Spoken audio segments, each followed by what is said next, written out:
ये बात उस समय की है जब मैं हाई स्कूल में पढ़ता था। उस वक्त मैं दिखने में बड़ा तो हो गया था, लेकिन उस उम्र में भी मैं बुद्धू जैसा था। और उस वक्त मैं अपने माता पिता का इकलौता संस्कारी बेटा हुआ करता था।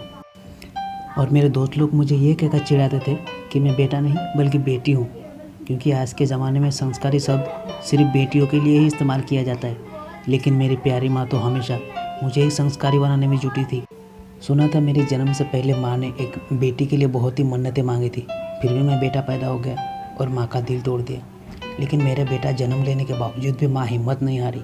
वो मुझ में ही बेटी तलाशने लगी। बेटा कम और मुझे बेटियों की संस्कार ज़्यादा देने लगी। यहाँ तक कि अब्बू के इतना डांट खाने के बावजूद भी एक बार अम्मी ने मेरे बालों पर 1 साल तक नाई का अस्तर नहीं लगने दिया। अब्बू के खिलाफ जाकर अम्मी ने बेटियों की तरह मेरे बाल लंबा करा लिया। और जब कहीं किसी माँ को अपनी बेटी के बालों पर कंघी करते देखती थी तो आकर लड़कियों की तरह मेरे लंबे लंबे बालों पर कंघी करने लगती थी। मैंने भी कोई कसर नहीं छोड़ा। माँ के लिए मैं हमेशा एक बेटी बनने की कोशिश जारी रखा। सुना था बेटियाँ हमेशा माँ बाप की बात बड़ी श्रद्धा से मानती। मैं भी अपने माँ बाप की हर बात मानने लगा। माता पिता का हर आदेश का पालन करना मैं अपना रीति रिवाज समझा। स्कूल में भी मैं सबसे अच्छा और सभी टीचरों का चाहता था। मन लगाकर पढ़ाई करता था। पढ़ाई के अलावा मैं खेल कूद में भी हमेशा सबसे आगे रहता था। स्कूल की डांस प्रतियोगिता में मैं सारी लड़कियों को हरा देता था। हमारे क्लास में सबसे कम नंबर लाने वाले में से सबसे नीचे मेरी सबसे प्यारी दोस्त सबीना का नाम हुआ करता था। फिर भी पढ़ाई लिखाई में उसे मन नहीं लगता था। बड़े घर की बेटी थी। पढ़ाई के समय बहानों का बंडल और पढ़ाई के बाद बदमाशियों का क्लास चलाती थी। और जब क्लास में उसे टीचरों का डांट पड़ती थी तब थोड़ी देर पढ़ने किताबें लेकर वो मेरे पास आया करती थी। लेकिन सिर्फ कुछ ही देर तक वो मेरी सुनती थी। उसके बाद वो उल्टा मेरा ही क्लास लेना शुरू कर देती थी। फिर जब तक उसका सुनकर चुप रहो तब तक अच्छा है, नहीं तो फिर अगले दिन से वो हाथ धोकर मेरे पीछे पड़ जाती थी। कभी पीठ थपथपाने के बहाने मेरे पीछे शर्ट पर कागज़ और थैलियाँ चिपका कर मुझे उल्लू बनाती थी, तो कभी मेरे पेंसिल के बॉक्स में जिंदा मेंढक का बच्चा डालकर मुझे चौंका देती थी। कभी मेरे साइकिल का हवा निकाल कर मुझे दिखा कर मुझसे पहले घर के लिए निकल जाती थी। तो कभी मेरे बैग से सारी किताबें निकाल कर उसमें ताज़ा ताज़ा फल फ्रूट और सब्जियाँ जैसे लौकी, कद्दू और नापने के लिए एक छोटा सा तराजू। कभी कभी तो टीचरों के सामने किताबों की जगह मेरे बैग से लड़कियों की जांघिया चोली भी बरामद होता था। और ये सब करके मुझे टीचरों से डांट खिलाने में उसे बड़ा मज़ा आता था। मेरे साथ इस तरह की बदमाशियाँ करते करते उसे कब मुझसे प्यार हो गया पता ही नहीं चला। और पता चलता भी तो मैं क्या कर लेता। मैं तो नारियल की झाड़ की स्पीड से लंबा तो हो गया था, लेकिन ये प्यार व्यार के बारे में मुझे कुछ पता नहीं था। उस उम्र में भी मैं बुद्धू था। पता नहीं ये सिर्फ मेरे साथ ही हुआ या फिर सारे देहाती लड़कों के साथ ऐसा ही होता है, पता नहीं। लेकिन उसे सब पता था और वो प्यार करने के लिए बड़ी उतावली थी। हर बार किसी न किसी बहाने वो मेरे पास आती थी और मुझे एहसास दिलाने की कोशिश करती थी कि वो मुझे चाहने लगी है। कई बार कई प्रकार के बहाने बनाने के बावजूद भी जब मेरी तरफ से उसे हाँ ना का कोई इशारा नहीं मिला, तो एक दिन स्कूल में उसने किसी लव गुरु से प्रेम सलाह लिया कि जिससे तुम्हें प्यार है उससे हर रोज़ लड़ाई झगड़ा करो, और जिस दिन लड़ाई झगड़ा हद से ज़्यादा बढ़ जाएगा समझ लेना उस दिन तुम्हारा झगड़ा प्यार में बदल जाएगा। पता नहीं किस मूर्ख से उसने ये सलाह लिया था। उस दिन से उसने मेरा जीना हराम कर दिया। दूसरे दिन से ही उसने ये तरीका मुझ पर आजमाना शुरू कर दिया। मेरे साथ झगड़ा करने के लिए वो हर रोज़ किसी ना किसी बहाने मेरे पास आती थी और मुझसे लड़ झगड़ती थी। कभी वो मुझे डांटती थी तो कभी वो मुझसे डांट खाकर चली जाती थी। मैं कुछ समझ नहीं पाया। मुझे लगा सबीना पागल हो चुकी है। और इस तरह धीरे धीरे वो बदमाशियों की सारी हदें पार कर रही थी। कभी मेरी किताबें छुपा देती थी तो कभी छुपाने के बहाने मेरा कलम वो अपने कपड़ों के अंदर रख लेती थी, इस उम्मीद से कि उससे अपनी कलम निकालने के बहाने मैं उसकी बदन को स्पर्श करूँगा। कभी पीछे से मेरा बैग पकड़कर मुझे खींचा करती थी तो कभी चलते चलते अचानक पीछे से आकर मुझे धक्का मारकर मुस्कुराती मुझे इशारा किया करती थी कि मैं भी उसे धक्का मारकर उसे एहसास दिलाऊं कि मैं भी उससे गुटुरगू करता हूं। हालांकि मैं उसे गुटुरगू तो नहीं करता था, लेकिन उसके घर जाकर मैं उसकी माँ से शिकायत कर माँ से उसे डांट ज़रूर खिलाता था। फिर भी वो नहीं सुधरी। एक दिन उसने मेरा डांस क्लास भी ज्वाइन कर लिया और वहाँ अगर मैं उसके सामने किसी लड़की को डांस सिखाते वक्त उसे हाथ लगाता था तो उसे बड़ी चिढ़ होती थी और मैं तो ठहरा बैलगाड़ी। मैं फिर भी समझ नहीं पाया। डांस सीखने के बहाने वो हर बार मेरी करीब आती थी और उसे डांस सिखाते वक्त जब मैं उसकी कमर पर हाथ रखता था वो खुशी से खिल उठती थी। मैं फिर भी कुछ समझ नहीं पाया। धीरे धीरे उसकी दिल में जगी प्रेम की भावनाएं पूरे स्कूल में फैल गया। और एक दिन पूरे स्कूल में उसकी प्रेम भावनाओं का रायता बन गया। सबने उसे चिढ़ाया, उसकी प्रेम भावनाओं पर खूब मजाक उड़ाया, उसे रुलाया। उस दिन वो पूरे स्कूल में बदनाम हो चुकी थी और किसी कोने में अकेली बैठी रो रही थी। और ऐसे हालात में जब मैं उसके सामने पहुंचा तो उसे लगा कि सबके सामने मैं उससे अपने प्यार का इजहार कर सबका मुंह बंद करा दूंगा। लेकिन उसकी प्रेम भावनाओं के बारे में जानकर पहले मुझे ही हंसी आ गया। उसे मुझसे ये उम्मीद नहीं था। इससे उसकी भावनाओं पर और ज़्यादा ठेस पहुंची। हालांकि ऐसे हालात में एक अच्छी दोस्त की तरह मैं उसकी सहारा बनने की कोशिश किया।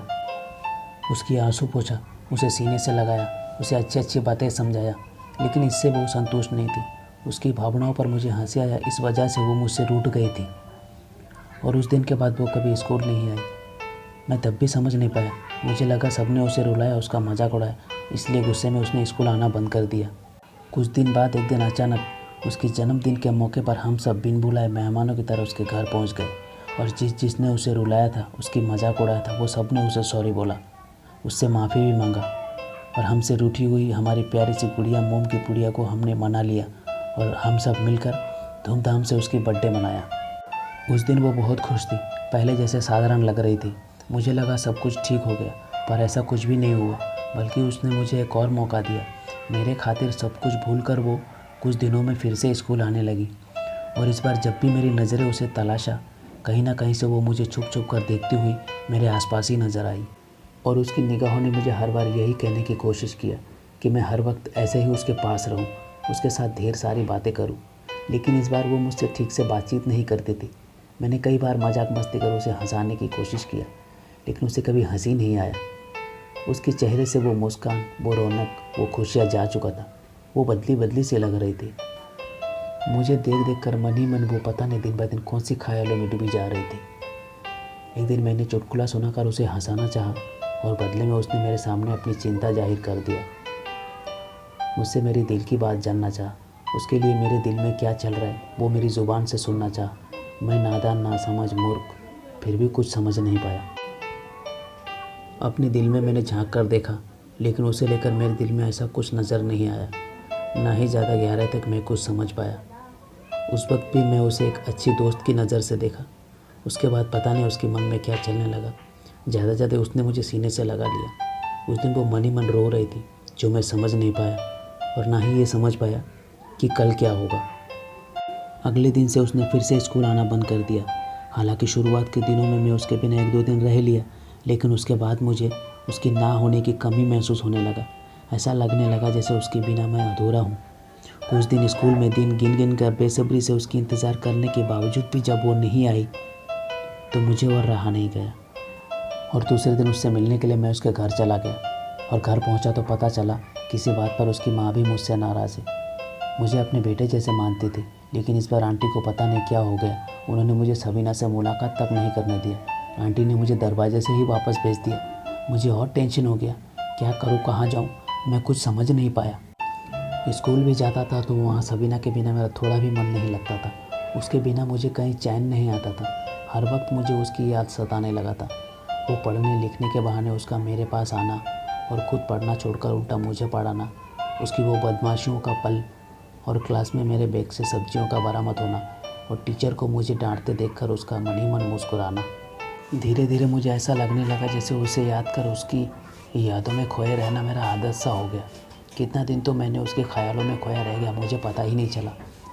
जब मुझे उससे मिलने का तलब होने लगा तब मुझे एहसास हुआ कि शायद यही प्यार है। हालांकि ये जानकर मुझे बहुत खुशी हुई कि मुझे सबीना से प्यार है, लेकिन अफसोस भी बहुत हुआ कि मैं उसके प्यार को पहचान नहीं पाया। जाने अनजाने में उसे रुलाया, उसका दिल दुखाया और इस प्यारी सी उलझन का मुझे एक ही उपाय नज़र आया। जाने अनजाने में हुए अपनी गलती के लिए उससे तहे दिल से माफ़ी मांगना है और हमारी प्रेम कहानी को आगे बढ़ाना है। हर एक लम्हा एक एक सदियों की तरह जीना है। सबीना से माफ़ी मांगने का एक दिन मैंने एक नई तरीका भी सोच लिया। बड़े बड़े अक्षरों में एक पन्ने में सॉरी लिखा और दूसरे पन्ने में मुझे तुमसे प्यार है लिखकर साथ में उसे चौंकाने के लिए उस दिन मैंने भी एक छोटा सा जिंदा मेंढक का बच्चा खत के साथ एक पेंसिल का बॉक्स में डाल दिया और उससे मिलने उसके घर के लिए निकल गया। और सबीना के घर पहुंचा तो पता चला बदनामी के कारण उसके माता पिता ने जल्दबाजी में किसी से उसकी शादी करा दिया। ये सुनकर उस वक्त मेरे दिल पर क्या बीता ये तो सिर्फ मैं ही जानता हूँ। ऐसा लगा जैसे मेरी दुनिया ही ख़त्म हो गया हो। घर आकर बंद कमरे में रो रो कर आंसू बहाने के अलावा मेरे पास और कोई ऑप्शन नहीं था। कुछ दिन तक तो मुझे यकीन ही नहीं हुआ कि मैंने उसे खो दिया। मैं तो उसकी यादों में, उसकी गलियों में घूमता रह गया इस उम्मीद से कि कभी ना कभी वो मेरे पास आएगी और मेरे साथ बदमाशियाँ करने लगेगी, पर वो कभी नहीं आई।